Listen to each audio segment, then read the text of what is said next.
नमस्कार, मैं हूं दिव्या और आप देख रहे हैं आंखें न्यूज 24। आइए सबसे पहले नजर डालते हैं आज के मुख्य समाचारों पर। नमस्कार, मैं अमित और आप देख रहे हैं आंखें न्यूज 24। मुख्यमंत्री नीतीश कुमार के जन्मदिन पर केंद्रीय मंत्री चिराग पासवान ने उन्हें बधाई दी और कहा कि वो हमेशा स्वस्थ रहे, उनका मार्गदर्शन हम लोगों को प्राप्त होता रहे।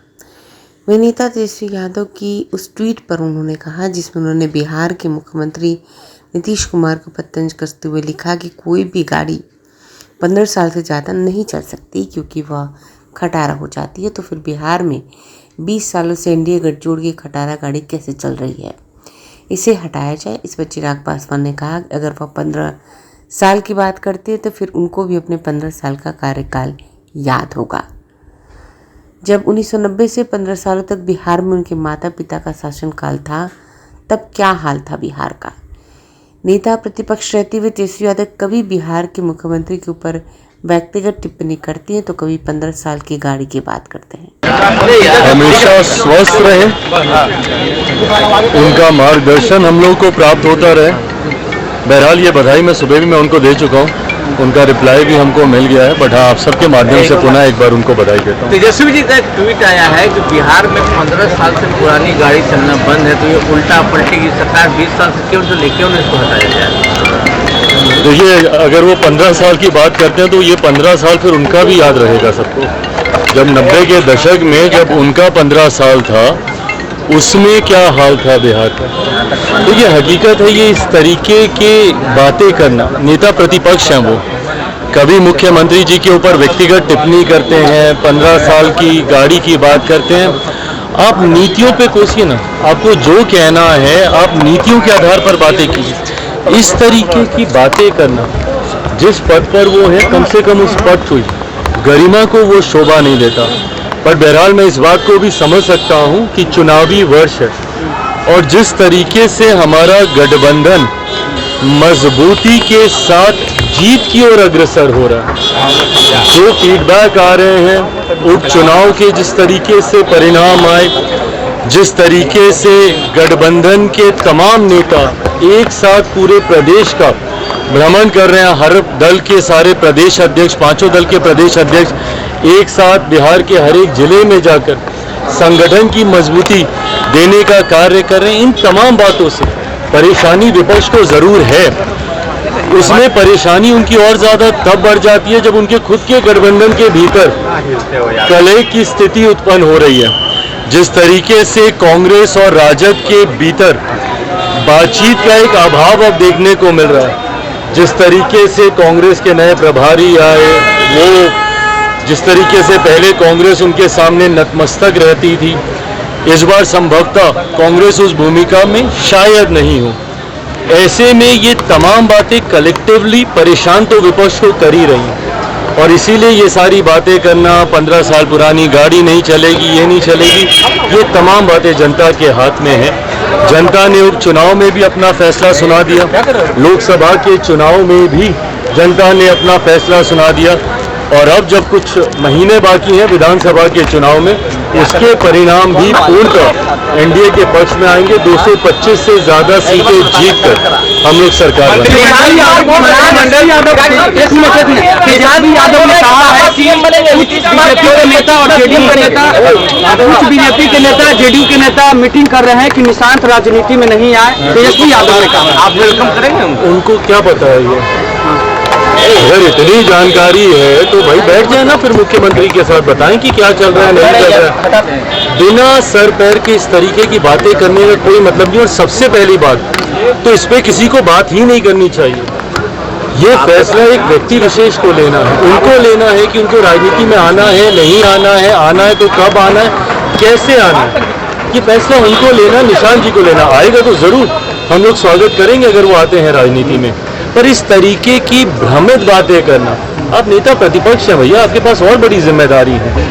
इस तरीके से भ्रम फैलाना ये कभी आपको शोभा नहीं देता। मंत्रिमंडल बोल रहे हैं कि पापा इसी बनेंगे, ये सब जो बोल रहे हैं कोई बात नहीं, कैसे देखते हैं आप? बिल्कुल हम मानते हैं कि 2025 विधानसभा चुनाव परिणामों के बाद एनडीए की सरकार बनेगी, मुख्यमंत्री जी के नेतृत्व में चुनाव लड़ेंगे और वो पुनः मुख्यमंत्री बनेंगे। मंत्रिमंडल का विस्तार हुआ है और कहा यह जा रहा है कि जो लोग मंत्रिमंडल में आए हैं वो लोगों का बैकग्राउंड देखना चाहिए क्या है। तेजस्वी यादव ने कहा है कि क्रिमिनल माइंडेड है, रिकॉर्ड देखा जाए। नमस्कार, मैं अमित और आप देख रहे हैं आंखें न्यूज 24। मुख्यमंत्री नीतीश कुमार के 74वें जन्मदिन के अवसर पर पटना के प्रसिद्ध महावीर मंदिर में 75 किलो का लड्डू प्रसाद के रूप में चढ़ाया गया। इसके बाद अशोक चौधरी ने कहा, हमने भगवान हनुमान से यह प्रार्थना की है वो हमारे नेता और बिहार के मुख्यमंत्री नीतीश कुमार को इतनी शक्ति दे कि वो बिहार का विकास आर्थिक रूप से और कर सके। नेता हमारे नेता हमारे बिहार को बदलने में अपनी महती भूमिका का निर्वहन किया। 20 बरस से इस बिहार को कहां से कहां ले गए। आज का जो आर्थिक सर्वेक्षण जो कल पेश हुआ है, जब पुरानी सरकार ने छोड़ा था तो ये 7,000 पर कैपिटा था, आज 66,000 पर कैपिटा पर हम पहुंचे हैं।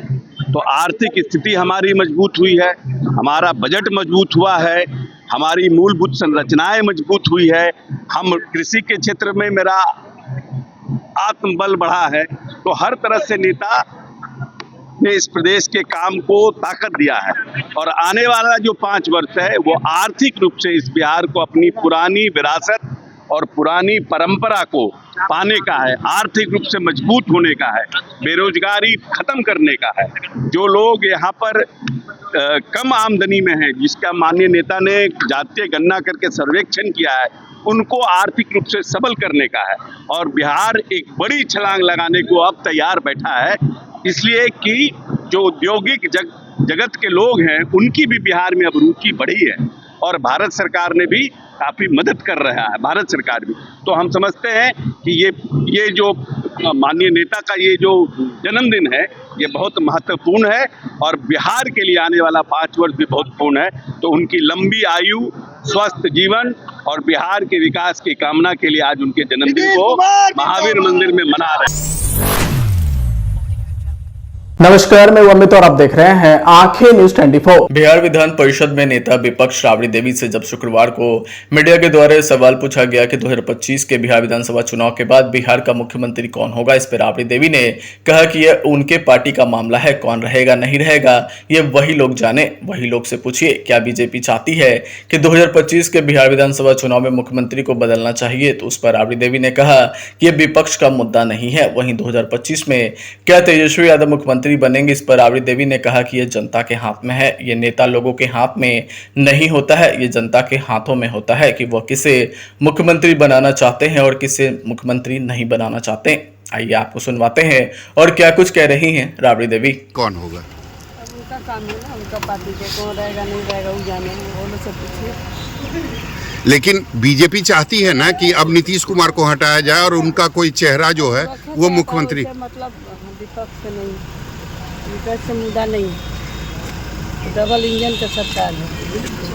और जो महामहिम राज्यपाल के भाषण हुआ, एक चीज़वा जो राज्यपाल जी आएंगे वही भाषण होता है, हाई हो गया, कुछ नहीं है, कुछ नहीं है, और पुराना भाषण पिछले साल हुआ भाषण, वही भाषण। 25 में तेजस्वी यादव मुख्यमंत्री बनेंगे।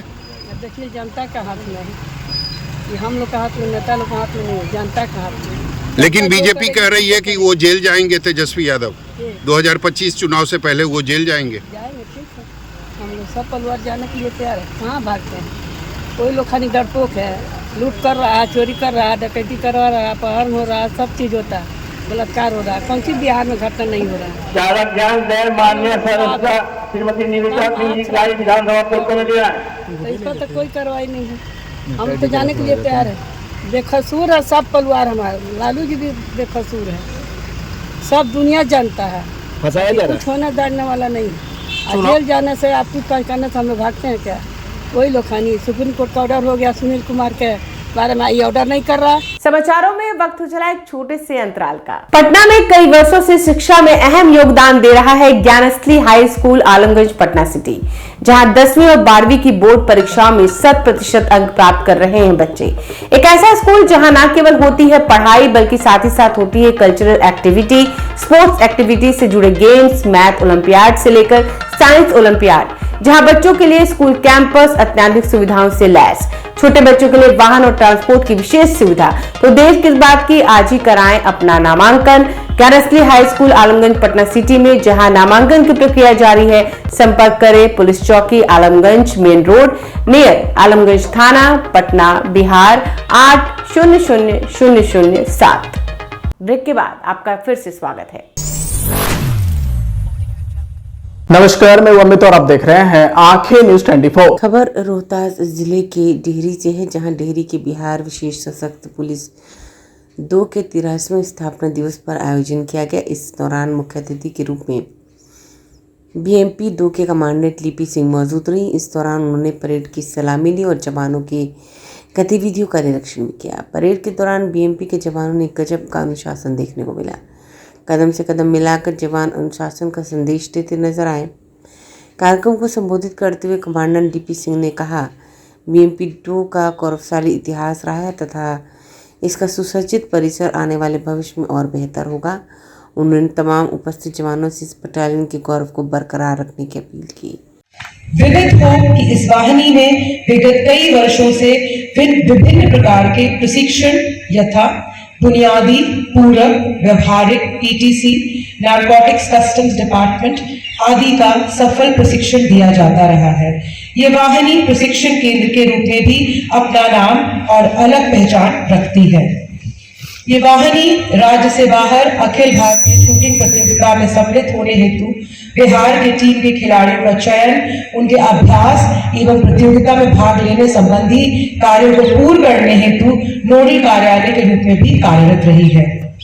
ये वाहिनी अपने दायित्वों के निर्वहन में तो अपना नाम और एक अलग पहचान बनाई है, साथ ही अपने मूलभूत सुविधाओं के नव निर्माण और अन्य वाहिनी से अलग एक पहचान रखती है।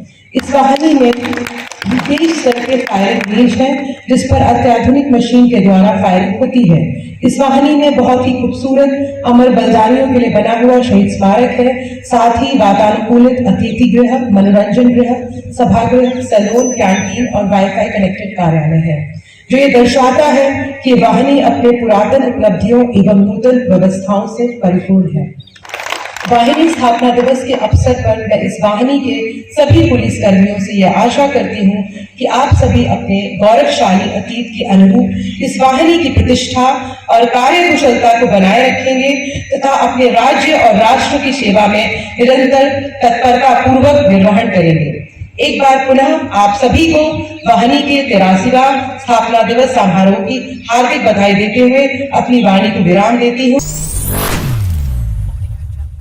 नमस्कार, मैं अमित और आप देख रहे हैं आंखें न्यूज 24। बिहार में इन दिनों मौसम का मिजाज पूरी तरह से बदला हुआ नजर आ रहा है। कई जिलों में बारिश वाली स्थिति बनी हुई है। वहीं आज यानी मार्च के पहले दिन भी कई जिलों में बारिश होने की संभावना जताई गई है। वहीं इसको देखते हुए राज्य के 6 जिलों में येलो अलर्ट जारी किया गया है। हालांकि बारिश को देखते हुए तापमान में कोई खास गिरावट देखने को नहीं मिल रही। वहीं दिन और रात का तापमान लगातार सामान्य से अधिक बना हुआ है। वहीं पटना स्थित मौसम विज्ञान केंद्र के वैज्ञानिक के अनुसार अधिकतम और न्यूनतम तापमान में लगातार बढ़ोतरी होने का पूर्वानुमान जताया गया है, जबकि आज कई जिलों में बारिश और बिजली चमकने को लेकर अलर्ट जारी किया गया है। वहीं फरवरी के आखिरी दिन खगड़िया का न्यूनतम तापमान 22.4 डिग्री सेल्सियस दर्ज किया गया। वहीं वैज्ञानिक कुमार गौरव के अनुसार 2 मार्च को एक ताजा पश्चिमी विभोज के उत्तर पश्चिमी भारत को प्रभावित करने की भी संभावना जताई गई है। वहीं पूर्व में बने पश्चिमी विभोज चक्रवर्तीय परिसंचरण और टफ रेखा की वजह से बिहार में बारिश का मौसम देखने को मिल रहा है। तो वहीं आज भी इसका असर जारी रहेगा। कल से कुछ दिनों तक मौसम शुष्क बना रहेगा। इसके बाद ताजा पश्चिमी विभोज का थोड़ा असर बिहार पर पड़ेगा। फिलहाल जारी पूर्वानुमान के अनुसार आज बिहार के उत्तर पूर्व, दक्षिण पूर्व और दक्षिण मध्य बिहार के कुछ जिलों में मेघ गर्जन, वज्रपात और बारिश होने की भी संभावना जताई गई है। वहीं शेष जिलों में आंशिक बादलों की आवाजाही लगी रहेगी। रात और दिन के तापमान में मामूली उतार चढ़ाव देखने को मिलेगा। आज यानी 1 मार्च को बिहार के कटिहार, भागलपुर, मुंगेर, बांका, जमुई और नवादा जिलों में बादल गरजने, वज्रपात और बारिश होने की भी संभावना जताई गई है। इस वजह से सभी राज्य के 6 जिलों में येलो अलर्ट जारी किया गया है। इसके अलावा भोजपुर, अरवल, वैशाली, सारण, मुजफ्फरपुर, जहानाबाद, बक्सर, रोहतास, कैमूर, भभुआ, पटना, नालंदा, शेखपुरा और लखीसराय के जिलों में भारी बादल और गरजने के साथ बूंदाबांदी होने की भी संभावना है। आज के लिए बस इतना ही। अगली बार हम फिर हाजिर होंगे, तब तक के लिए देखते रहिए आंखें न्यूज़ 24। अगर आपने अभी तक हमारे चैनल को सब्सक्राइब नहीं किया है तो हमारे चैनल को जल्द से जल्द सब्सक्राइब करें, लाइक करें, शेयर करें और कमेंट करें।